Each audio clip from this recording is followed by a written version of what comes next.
अस्सलाम वालेकुम। टॉपिक है structure of protein. Protein cell में सबसे ज़्यादा पाई जाती है, इसी वजह से सेल के लिए बहुत ज़्यादा अहम है। लफ्ज़ प्रोटीन ग्रीक वर्ड प्रोटोस से लिया गया, जिसका मतलब है फर्स्ट यानी प्राइमरी। तो सेल के लिए प्रोटीन की प्राइमरी इंपॉर्टेंस है। तो protein is the main structural component of every cell. It's 50% of dry weight. 50% dry weight यानी वैसे तो सेल के अंदर 70% वाटर होता है, यानी इनऑर्गेनिक कंपाउंड में सबसे ज़्यादा वाटर है। लेकिन अगर आप वाटर को निकाल दें तो बाकी जो ड्राई वेट बचता है ऑर्गेनिक कंपाउंड, उसमें 50% प्रोटीन है। केमिकली प्रोटीन को हम डिफाइन करेंगे, it's a polymers of amino acid.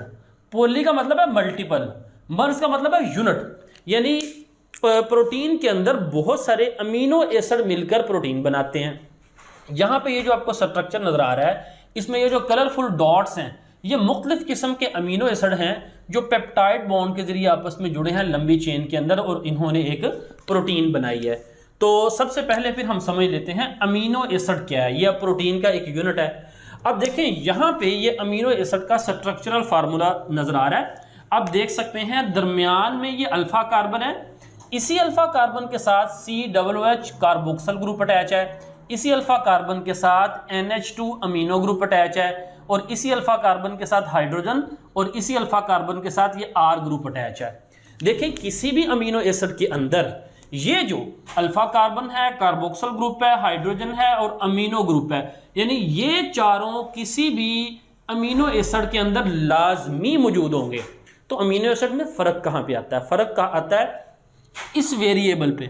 ये जो R वेरिएबल है ना, ये मुख्तलिफ किस्म के फंक्शनल ग्रुप होते हैं, और फंक्शनल ग्रुप जब डिफरेंट होगा उसी वजह से मुख्तलिफ अमीनो एसिड का स्ट्रक्चर भी डिफरेंट होगा और उनका फंक्शन भी डिफरेंट होगा। तो ये जो कांस्टेंट चीज़ें हैं ना किसी भी अमीनो एसिड में, इसको हम कहते हैं बैकबोन। ये किसी भी अमीनो एसिड की बैकबोन कहलाते हैं। अब आप देखें, आपको जो नज़र आ रहा है अमीनो एसिड में, तो अमीनो एसिड में मेन जो एटम्स मौजूद हैं वो है carbon, hydrogen, oxygen and nitrogen. अलबत्ता कुछ अमीनो एसिड में फास्फोरस भी हो सकता है और सल्फर भी हो सकता है, और कुछ अमीनो एसिड में बहुत ज़्यादा कम, यानी बहुत ज़्यादा कम अमीनो एसिड ऐसे होते हैं जिसमें आयरन भी मौजूद हो सकता है, आयोडीन भी और मैग्नीशियम भी अटैच हो सकता है। नंबर ऑफ अमीनो एसिड की बात करें तो अमीनो एसिड ये वेरी करते हैं फ्यू टू 3000, और बाज़ प्रोटीन के अंदर उनकी तादाद 3000 से भी ज़्यादा हो सकती है। लेकिन यहाँ पे याद रखें, अगर अमीनो एसिड की तादाद 20 to 30 यानी 20 से 30 हो या उससे कम हो, तो उस अमीनो एसिड के जो चेन है उसे हम प्रोटीन नहीं कहते, बल्कि हम उसको सिर्फ सिंपली पेप्टाइड्स कह सकते हैं या ओलिगोपेप्टाइड कह सकते हैं। ओलिगो का मतलब है फ्यू, यानी वो चंद एक प्रोटीन है, ज़्यादातर हम उसको प्रोटीन कंसीडर नहीं करते। 20 to 30 अमीनो एसिड तक, उससे ज़्यादा होगी तो वो प्रोटीन होगी। तो अब हम अमीनो एसिड को देखते हैं। देखो अमीनो एसिड, सबसे पहले इसके नाम की बात कर लेते हैं।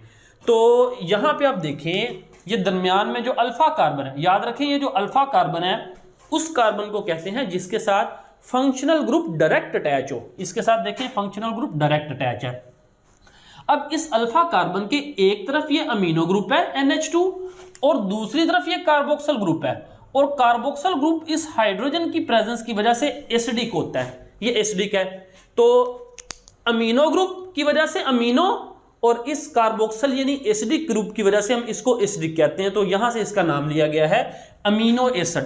टोटल वैसे नेचर में 170 टाइप्स होते हैं अमीनो एसिड, जिसमें से 25 किस्म के अमीनो एसिड ऐसे होते हैं जो प्रोटीन बनाने में हिस्सा लेते हैं। लेकिन मोस्ट फ्रीक्वेंटली, ज़्यादातर 20 टाइप्स ऑफ अमीनो एसिड ऐसे हैं जो प्रोटीन बनाने में हिस्सा लेते हैं, ये बुक के मुताबिक। वैसे अब रिसेंट रिसर्चेज में ये 21 किस्म के अमीनो एसिड हैं जो प्रोटीन बनाते हैं।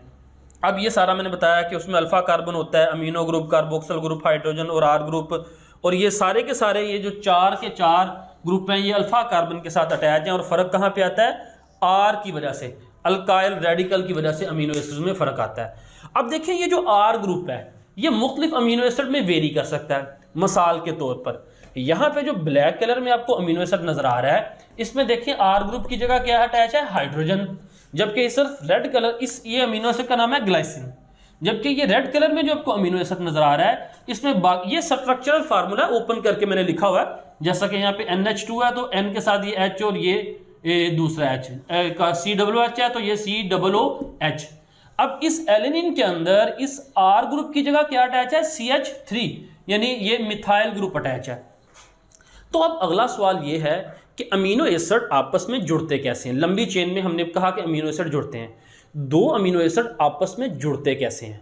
वो इस तरह से जुड़ते हैं कि एक अमीनो एसिड का ये जो कार्बोक्सिल ग्रुप है उसका OH, ये OH, और दूसरा अमीनो एसिड उसका जो ये जो अमीनो ग्रुप है, ये अमीनो ग्रुप उसका हाइड्रोजन, ये आपस में मिलते हैं और ये आपस में मिलकर पानी बनाते हैं। यानी OH और H ये रिलीज होते हैं पानी की शक्ल में और बाकी बच जाता है ये कार्बन और नाइट्रोजन, ये आपस में डायरेक्ट बॉन्ड बनाते हैं। तो ये दो रिएक्टेंट है, ये केमिकल रिएक्शन होगा।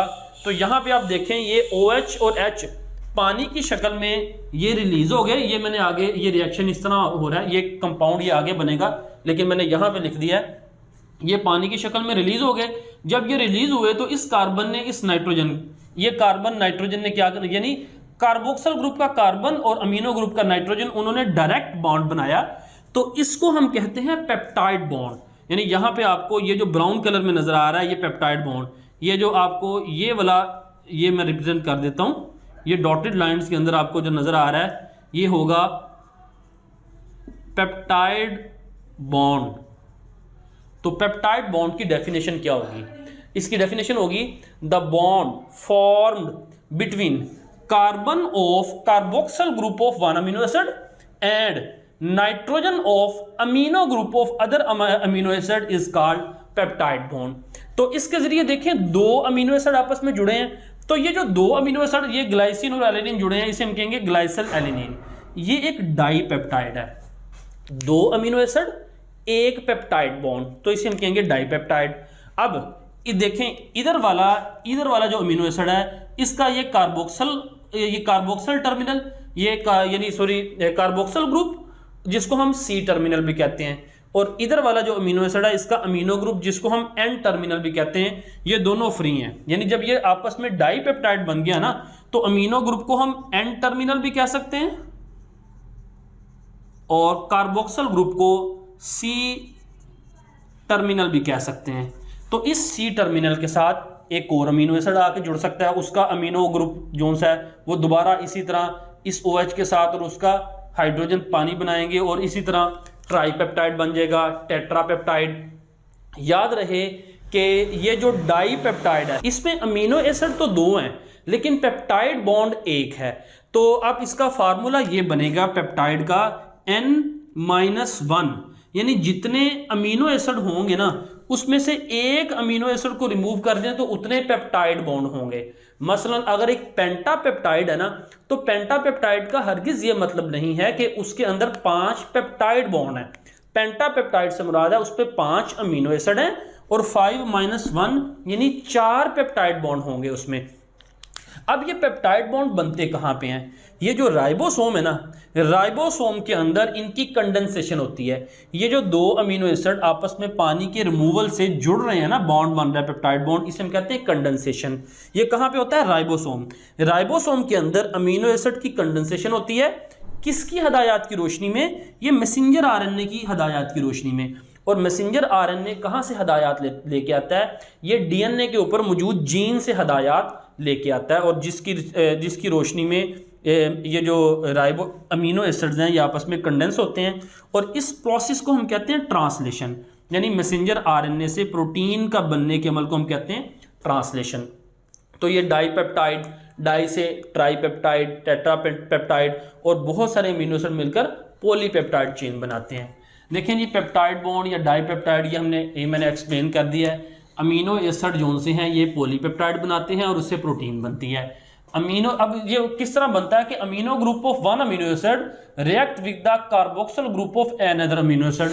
देखें amino group of one amino acid react with the carboxyl group of other amino acid and water molecule release, ये पानी का मॉलिक्यूल रिलीज हो गया। और याद रखें हमेशा OH ग्रुप रिलीज होगा कार्बोक्सिल ग्रुप से और हाइड्रोजन रिलीज होगा अमीनो ग्रुप से। आप देख सकते हैं यहाँ पे एग्जाम्पल है ग्लाइसिल एलिनिन, ये ग्लाइसिल एलिनिन बना। ग्लाइसिल एलिनिन क्या है, डाइपेप्टाइड है और इसके अंदर भी एक तरफ देखें ये अमीनो ग्रुप को एन टर्मिनल कहेंगे, दूसरी तरफ कार्बोक्सिल सॉरी ये कार्बोक्सिल ग्रुप को सी टर्मिनल और अमीनो ग्रुप को एन टर्मिनल, और a new amino acid is added from C terminal, यहां से एक और अमीनो एसिड ऐड होगा तो ट्राइपेप्टाइड बन जाएगा जिसमें 3 अमीनो एसिड हैं। इसी तरह सीरियल अमीनो एसिड जुड़ेंगे तो वो क्या बन जाएगा, पॉलीपेप्टाइड बन जाएगा।